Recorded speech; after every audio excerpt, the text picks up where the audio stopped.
No. No. Nice try. Uh-uh. Definitely Definitely not. not. Mm-mm. You know, Being your first customer may have not have been the best idea. Dear Nat and Moby, who was Madam C.J. Walker from Marla and Kayla? She was a total legend. And in the early 1900s, Madam C.J. Walker was a hugely successful entrepreneur. She built a business empire selling beauty products to black women, and she might have been the first African American woman to become a millionaire. What's more, she got there by lifting others, especially women, along with her.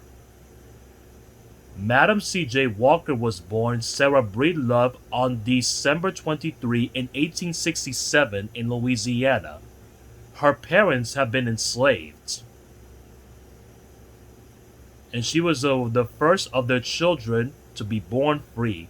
At the age of 7, she was orphaned, and by the age of 20, she was a widow with a baby daughter. She moved to north from St. Louis where her brothers were successful barbers. But back then, basically the only jobs to open black women were as servants. so Walker did laundry and worked as a cook for $1.25 a week. It got her by, but barely, and it was backbreaking. Walker knew she wanted more than that. She enrolled in night classes and sacrificed to pay for her daughter's schooling.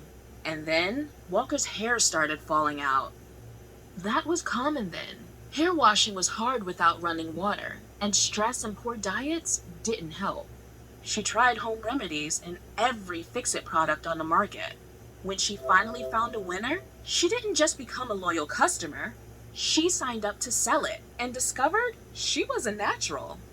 Her income doubled, and she began thinking even bigger. Maybe she'd launch her own company. She started mixing ingredients in her attic, looking for an even better formula. And a few years later, in 1906, she was ready to strike out on her own.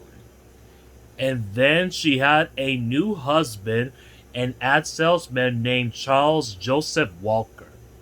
She called her own product Madam C.J. Walker's Wonderful Hair Grower. And she had a picture of herself, put a photo on her own flowing locks on the tin as a real life testimonial. Black beauty products were a growing industry, but the Walkers hustled extra.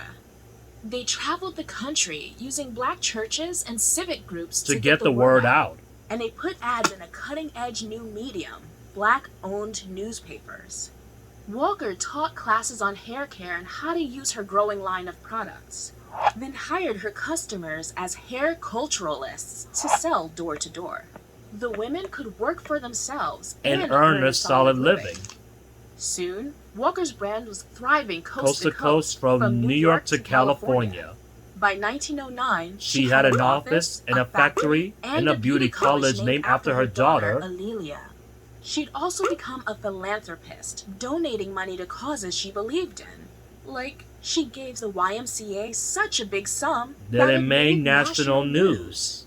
Later, she'd write, I am in the business world not for myself alone, but to do all the good I can for the uplift of my race. Walker craved an even bigger platform, but one important ally eluded her. Booker T. Washington, then the leading voice of the black community. Like many black intellectuals, he was suspicious of the beauty biz.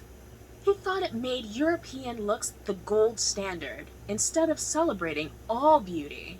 Some companies did sell skin whiteners and hair relaxers, but Walker wrote him that wasn't her game. Finally, in 1912, she simply invited herself to his convention For a black black businessman. She arrived in a chauffeured Model T, dressed to the nines, and hyping her large YMCA donation. Washington allowed her to address 2,000 attendees. I am a woman who came from the cotton fields of the South, she said. From there, I promoted myself.